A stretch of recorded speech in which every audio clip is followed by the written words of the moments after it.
keessa wal gorsi walitti himnee dadhabnaan leencoo wajjin aanolee dhayi dubbii wal ajjeechaa kafide waan biraatiin jechuudha.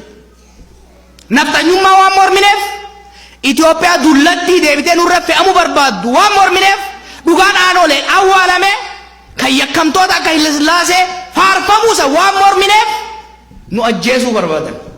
Isin himuun firris alagaanis beekuu qaba. Du'eetiin sagal gubadha malee du'eetiin sagal gubadha malee dhugaa Oromoo hin awwaalu.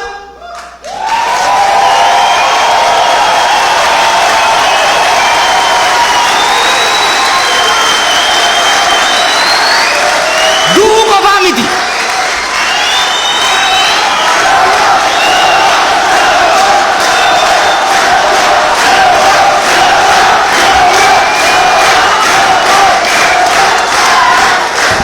Waanuma fedhan fidan malee biyya walii ijaarrachuu barbaanne, wal kabajuu barbaanne, ollummaan jiraachuu barbaanne, akka jarri keenya jedhutti hammachuu barbaanne, qoree waraanamaa hammachuu hin barbaanne.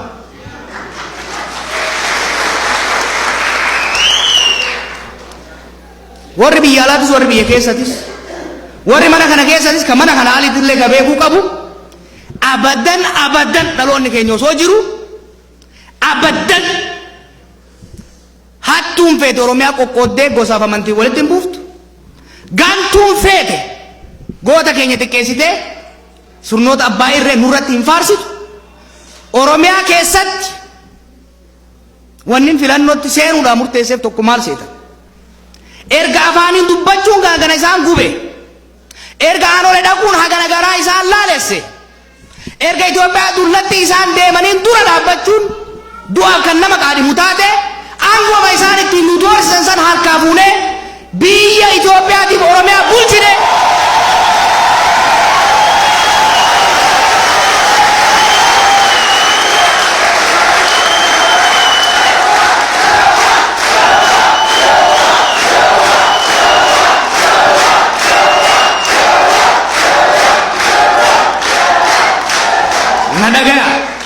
Walaa dhageenyu dhagaya. Biyya san keessatti baala taraan hin jaanii miti. Baala isteeraa taanee itti agarsiisuu qabna jechuudha. Akkamitti sirna abbaa irree kuffifnee mi sirna dimokiraasii ijaara. Akka isaanitti wal ajjeefnee hin goonu jechuudha. Akka isaanitti wal ajjeefnee wal sakaallee taphaan osoo hin ta'in forfee mo'annee aangoo hin qabannu. Guyyaa adiin dorgomnee dhugaa qabnu qabannee imaammata keenya lafa kaa'annee tarsiimoo lafa kaa'annee filannootti seennee dirree Oromiyaa irratti dirree siyaasaa irratti dhugaa keenyaan tarsiimoo keenyaan bilchina hooggansaatiif jaarmiyaatiin caallee argamnee injifannee aangoo harkaa fuunee mootummaa humna takka.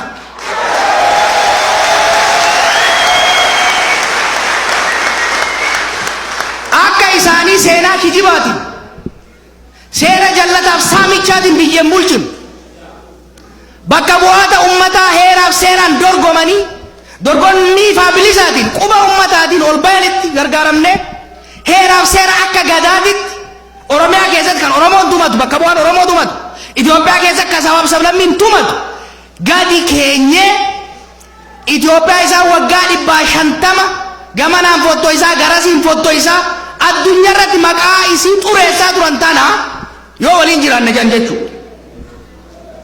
Tolchinee itti agarsiifna. Listen. Yeroon kun yeroo itti orma jala fiignu miti. Yeroo itti of taanee waan taane itti agarsiifnu. Baalesteraa taana hoggaan hin jiru. Tokkummaan keenya shakkiin hin jiru. Garuu hoggansi Oromoo hoggansi Oromoof Oromiyaa yeroon itti ummata Oromoo maqaa ol kaasu yeroon itti Oromoof Oromiyaa qofa osoo hin ta'in saboota ollaa warra isaan keessaa ba'anii jedhanii maqaa balleessan kanas dabalatee jechuudha. Sirna federaalizimii dhugaa gadi dhaabnee irratti deemuun baay'ee barbaachisaadha. واتقوا في شكنا ولا لسانين دقينا نوي المنبغي سبلوتي عالم قد هيو سينا ففاني نوتي دال تودا قدنا دومسات هيو أمانتي قد قبسا غميسا قبسا ورمو يجو توكم مانتينيا سينا كجيبا ورا سولومونيك دايناستي رتين جارمني سينا تينيا كاليسا بررفم تبر توكم مانتينيا توكم ما كجيبا رتينتي توكم ما وان قوين جارم تزون تين توكم ما دوغاف إيغا ورمو راول بيك التيجو كناف وانين وانسل دامو برباد فلنو كانت ديمنا شكيا قبضنن بيك هناتي نج بربرتي أبدا إندم بيجي قال چلفني جماعة فكاتان تو ربيعا وما تكين جارير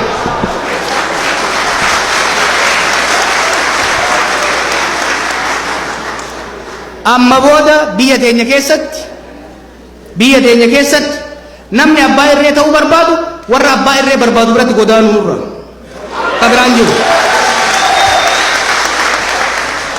نمني كوروجو هاتو بربادو ورا كوروجو هن نشان برسيجت تكار أولي سنغالو تدرانجو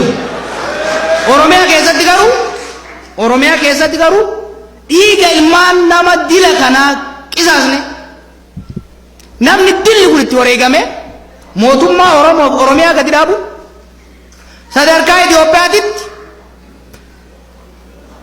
ummata hiree ofii murteeffatu gadi dhaabuun barbaachisaadha. Kana irratti qophii qabna nu bira dhaabbadha. Tana irratti waan tokko isin himuu barbaada. Haga fedhe kijibni isaanii miidiyaa haa guutuu malee. Haga fedhe miidiyaa mootummaatii caasaa mootummaa qabatanii nutti haa duulan malee guyyama guyyaan dhugan mootaa deemaa jira biyya sanitti.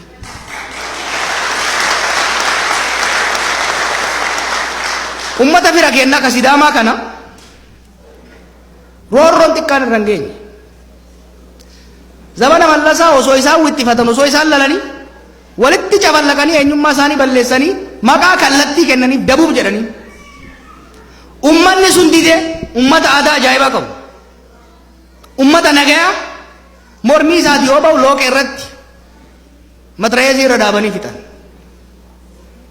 ummanni sun abdiin kunne jijjiiramni kun dhufee keessattuu obboleessan keessan kamaadhaa ka Oromoo kanatu hoggana jennaan ammallee naannoo keenya ummannaa hiree keenya murteeffannee qabsootti seenan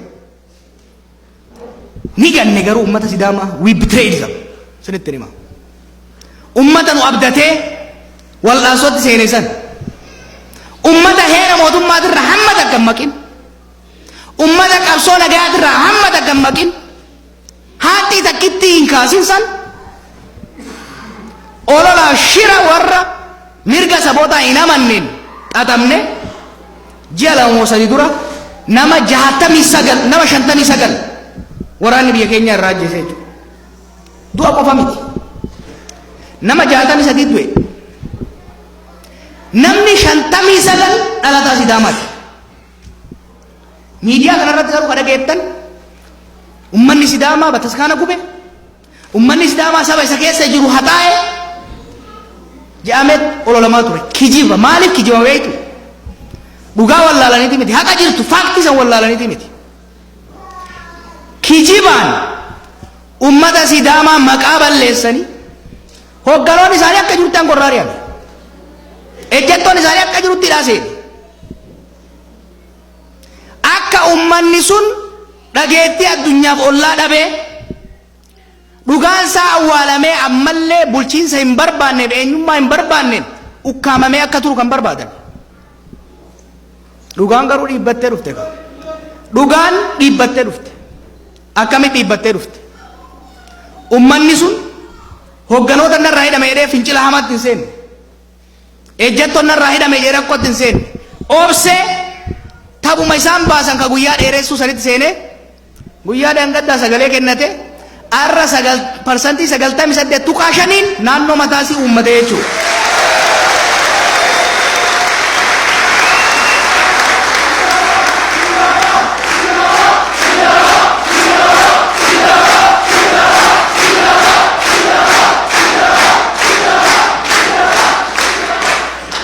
nulle rana sinettimu isinettimu baay'ee maqabsoofne baay'ee wanjifannoo binne of janyami takka hiree teenya akka ummata sidaamatti murteeffanninu takka mootummaa teenya hin jaarranne waan nuu ta'u hin taane takka hin filanne jechuudha. Nulle nu ga'uu qabdi dabareen filannoo itti aanu irratti filannoo itti aanu irratti yoo kabiraa dhabame jajalla diinni ergatee ittiin nu cabsuuf keessa hara qaqqajeelaa haadha abbaan eebbisan filanne kabiraa yoo dhabne mootummaa nuuf fakkaattu nuu dubbattu nuuf ergamtu ni jaarranna jechuudha.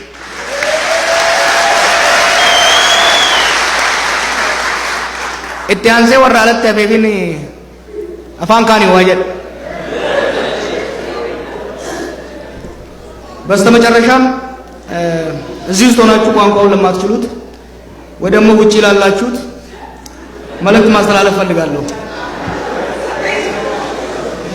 መልእክቴን አጠርላለሁ። በዚህ ሀገር ይቅርና በእኛም ሀገር ባደግንበትም ባህል የማይቀበሉትን ሐሳብ የማንቀበለውን ሐሳብ መተቸት፣ መቃወም፣ መጋፈጥ መብት ነው። ከመብትም ያለፈ ግዴታ ነው። ስለዚህ በዚህም ከተማ ሆነ በሌላ ከተማ ለተቃውሞ የወጣችሁ መብታችሁ ብቻ ሳይሆን እኮራባችኋለሁ።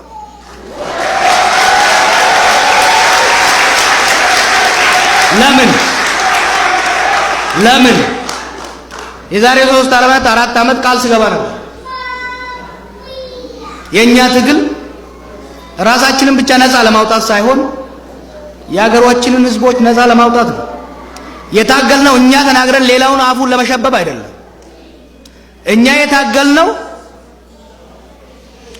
የታገልነው ስለ ራሳችን ስንናገር ሌላው ስለ ማንነቱ እንዲሸማቀቅ አይደለም። የኛን ዓላማ የኛን አካሄድ የማይቀበል የማይጥመው ሰው መቃወም መብቱ ነው። ያ መብቱ ሊከበር ይገባል። የምጠይቀው ግን እዚህ ካላችሁም ተሰብሳቢዎች ውጪም ከቀራችሁት የምጠይቀው ግን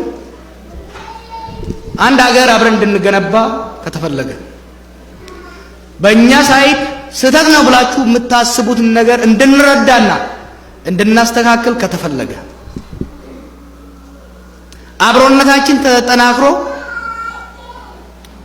ያሉንን ልዩነቶች እያጠበብን እንድንሄድ ከተፈለገ ድጋፋችንም ተቃውሟችንም በጨዋ መልኩ መሆን ግዴታ ነው።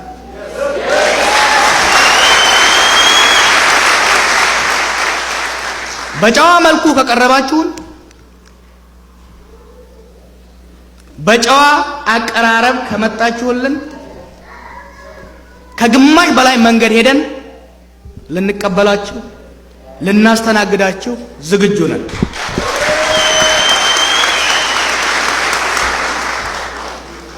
የህዝባችንን ስም በሚያጎድፍ መልኩ የህዝባችን አንድነት በሚሸረሽር ለመሸርሸር በሚሞክር መልኩ ጀግኖቻችንን በሚያጠለሽ መልኩ ከመጣችሁ ግን ከባሌ ጋር ወርደን አንባልግም።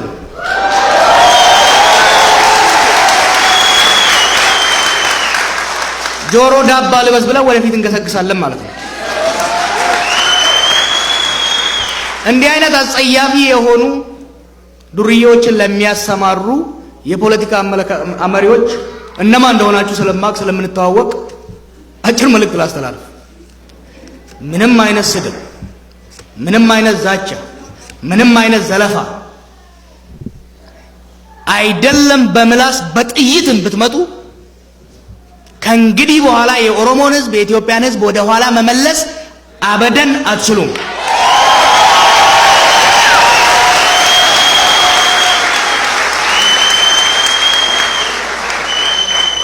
ይሄንን ስለተላ ቀረርቶ አይደለም፣ እንተዋወቃለን። ምን እንደሰራን ምን መስራት እንደምንችል በደንብ ስለምንተዋወቅ በረብሻ በመበጥበጥ በመሳደብ በመግደል ህዝባችን የራሱን መንግስት የመመስረት ዓላማውን ለማጨናገፍ በምርጫና በውድድር አሸናፊ የሆነው ሐሳብና ፓርቲ እንዳይለይ በፎርፌ ወደ ስልጣን ለመምጣት ወይም ስልጣን ላይ ለመቆየት የምታስቡ ካላችሁ ተስፋ ቁረጡ ነው ማለት።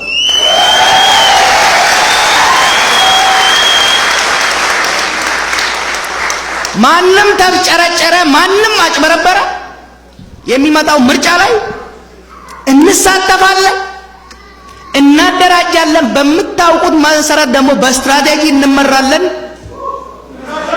እናሸንፋለን።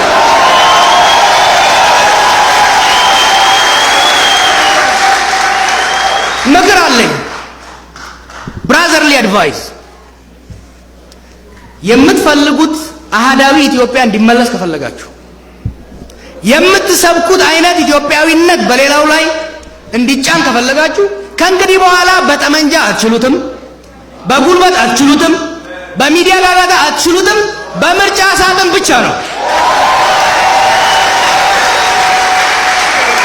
በምርጫ ሳጥን ማሸነፍ ከፈለጋችሁ በወሬ አይሆንም፣ በጩኸት አይሆንም። የሚሆነው እንዴት መሰላችሁ? ሐሳባችሁን መጀመሪያ አንጥሩና ክሊር አድርጋችሁ አስቀምጡ። በሁለተኛ ደረጃ ያንን ሐሳብ ተሸክሞ ህዝብ ውስጥ ሊያሰራጭ የሚችል ድርጅታዊ ብቃት ገንቡ። 100 ሆናችሁ ለችርቻሮ አትቅረቡ። እንደኛ ተቀራርቡና አንዱ ነው።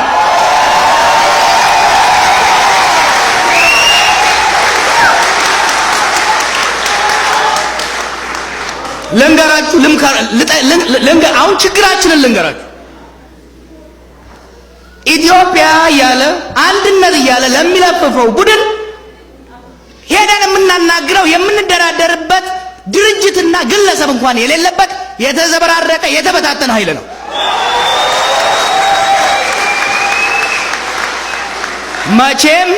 መቼም ሂድና ከሰሳዳቢ ጋር ከባለጌ ጋር ተደራደር አትሉኝም። ይበቃል፣ አይደገምም። ሉክ አሮጌዋ ኢትዮጵያ አትመለስም። አምባገነናዊ ህዝባችንን ሲጨፈጭፉ፣ ሲዘርፉ፣ ሲገሉ የነበሩ ከምኒልክ እስከ መለስ ተመልሰው አይመጧትም።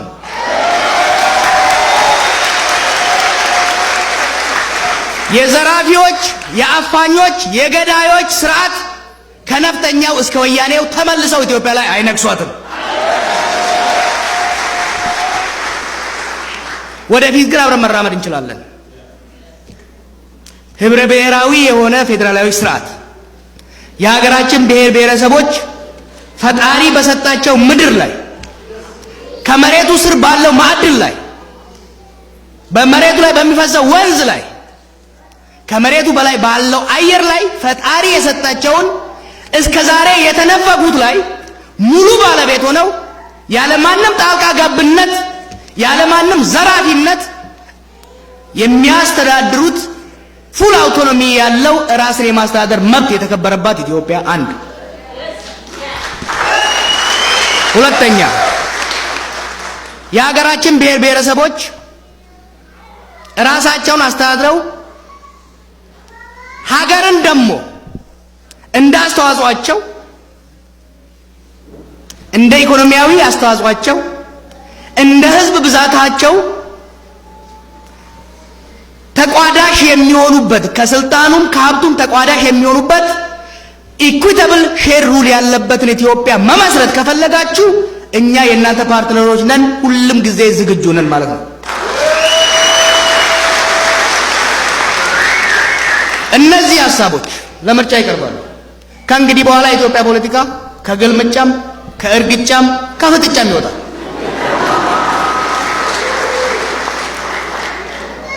ባለ ጊዜ ከተባል ባለ ከተራ መባላችን ካልቀረ የኛ ተራ ምን እንደሚመስል ማሳየት ዝግጁ ነን። የኛ ተራ ኦሮሞ ባህር ዳርና ጎንደር ሆኖ ቋንቋውን የሚጭንበት ሳይሆን የኛ ተራ ኦሮሞ በምድሩ ላይ ተከብሮ ውስጡ ካሉት ብሔረሰቦች ጋር ተቃቅፎ ቤኒሻንጉል ያለው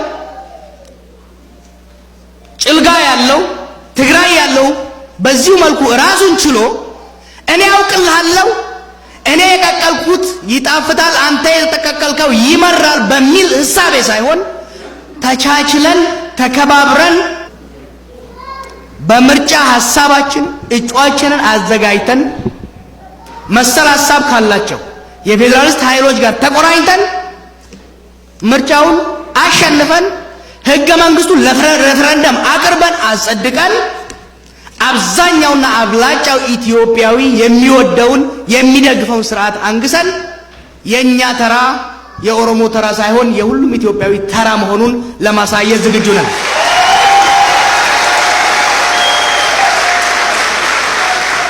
ኒጋያሚ ወንደን ሲንጆ ኦሶናሳ ቡለለ ቄሶ ታሸኮተ ይዱአን እንጅሩ ጥቁነቶ ደጋ ዱር አማ ተነሞቹ ቀም never of duba deebuun qabnu yaada